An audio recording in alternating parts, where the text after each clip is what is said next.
Assalamualaikum warahmatullahi wabarakatuh. Alhamdulillahi rabbil alamin. Sallallahu wasallam ala sayyidina Muhammadin wa ala alihi wa sahbihi wa tabi'ina lahum bi ihsan ila yaumiddin amma ba'du. Alhamdulillah, teman-teman sekalian yang saya hormati rahimakumullah. Kali ini kita kembali lagi berjumpa di video pembelajaran bahasa Arab dari buku Belajar Bahasa Arab dari Kitab Nizamul Islam. Pada kali ini kita akan lanjutkan tentang pembahasan al-mansubat, ya, isim-isim yang dinasabkan.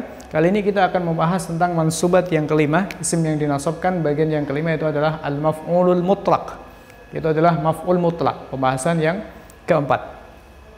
Nah, seperti apa maf'ul mutlaq? Kita kemarin sudah mempelajari tentang maf'ul bih, yang mana maf'ul bih itu adalah isim yang menjadi objek atau menjadi sasaran bagi fa'il atau bagi pelaku dari sebuah fi'il, dari sebuah perbuatan. Baik. Nah, sekarang kita akan membahas tentang masalah maf'ul mutlaq, ya. Apa itu maf'ul mutlaq? Sebelum kita definisikan atau sebelum kita jelaskan tentang maf'ul mutlaq, kita akan terlebih dahulu coba baca beberapa contoh, ya, di depan kita ini. Baik. Kita coba baca yang pertama ini adalah jalasa amrun. Jalasa amrun. Artinya adalah jalasa duduk, amrun si Amr. Si Amr duduk. Nah, ketika kita mendengar perkataan jalasa amrun, maka kita bisa bertanya-tanya tentang banyak hal. Tentang misalnya dia duduk di mana, kemudian duduk bersama dengan siapa, duduk karena apa. Ada banyak pertanyaan. Nah, di antara pertanyaan-pertanyaan itu adalah pertanyaan tentang duduk berapa kali, duduknya seperti apa, dan kemudian benar-benar duduk atau belum duduk atau cuma pura-pura duduk. Begitu. Pertanyaan, tiga pertanyaan ini, yaitu benar-benar duduk atau tidak, berapa kali dia duduk, lalu seperti apa dia duduk, inilah yang kemudian akan dijawab oleh sebuah diksi atau gaya susunan di dalam bahasa Arab yang disebut dengan maf'ul mutlaq. Nah, teman-teman sekalian yang saya hormati rahimakumullah, sekarang kita perhatikan. Ketika kita mengatakan jalasa amrun, si Amr duduk, maka ada kemungkinan dia nggak benar-benar duduk, pura-pura, atau kemudian belum sempurna duduknya. Nah, untuk menegasikan atau untuk menafikan, untuk membantah bahwa si Amr itu pura-pura duduk, nggak, dia benar-benar duduk. Untuk membantah bahwa itu cuma belum sempurna duduknya, kita katakan tidak. Bagaimana caranya? Kita datangkan maf'ul mutlaq. Kita lihat di sini, julusan. Jalasa amrun julusan. Si Amr telah duduk. Julusan artinya benar-benar duduk. Sehingga teman-teman sekalian saya rahimakumullah, kata julusan di sini fungsinya adalah menjelaskan bahwa Amr benar-benar duduk, bukan baru berusaha untuk duduk, atau baru ancang-ancang untuk duduk, atau dia nggak duduk beneran, nggak, benar-benar duduk. Kita katakan jalasa amrun julusan, Amr benar-benar duduk. Kemudian kita lihat contoh yang kedua, jalasa amrun, si Amr duduk. Lalu kita lanjutkan, jalasata ini artinya dua kali duduk. Jalasatin beberapa kali duduk. Nah, apa fungsi dari kata jalsata ini yang artinya dua kali duduk, jalasatin beberapa kali duduk?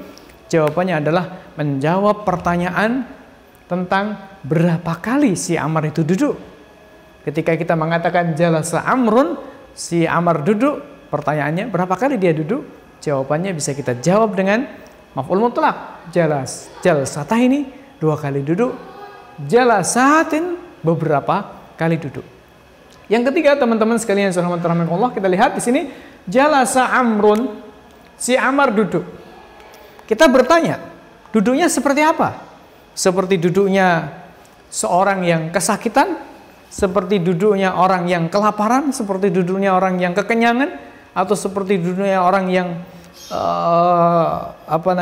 sombong, atau seperti duduknya orang yang terhormat, atau seperti duduknya siapa? Kita bisa menjawab dengan mengatakan jalasa amrun jilsata jilsata sultan.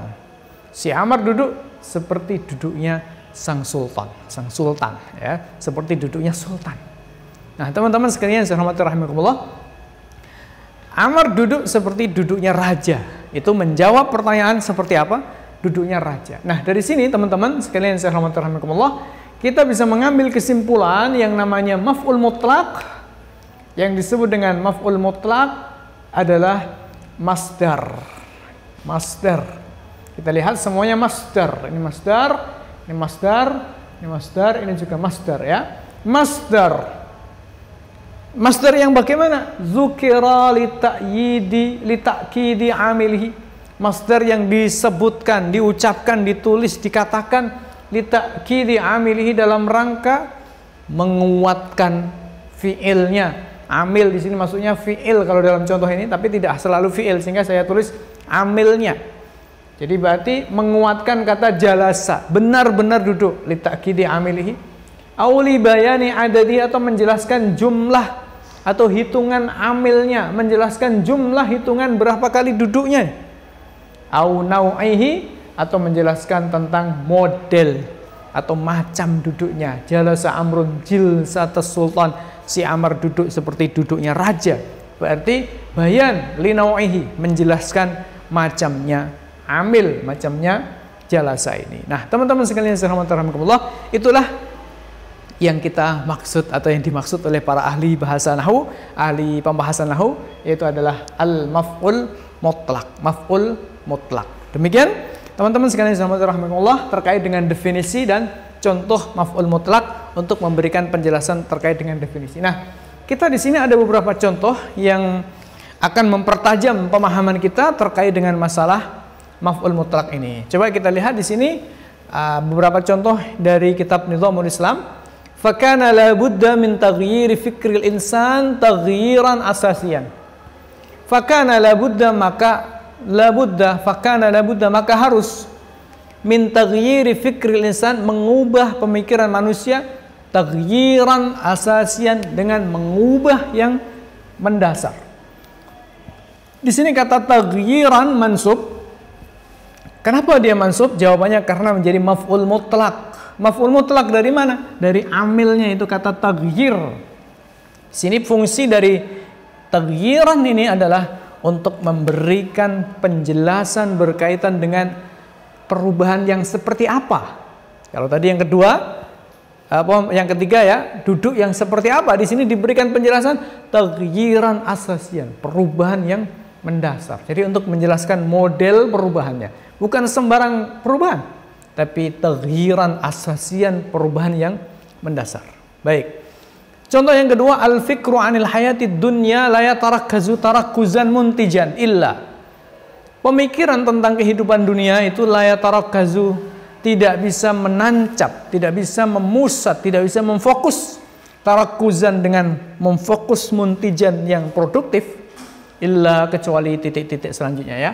Nah, di sini kita melihat kata tarakuz, dia mansub menjadi maf'ul mutlaq dari kata yatarakkazu sebagai amilnya, di mana dia didatangkan dalam rangka menjelaskan apa? Dalam rangka memberikan penjelasan bahwa kehidupan, pemikiran tentang kehidupan dunia itu tidak bisa menancap. Masa nggak bisa? Jawabannya bisa lah.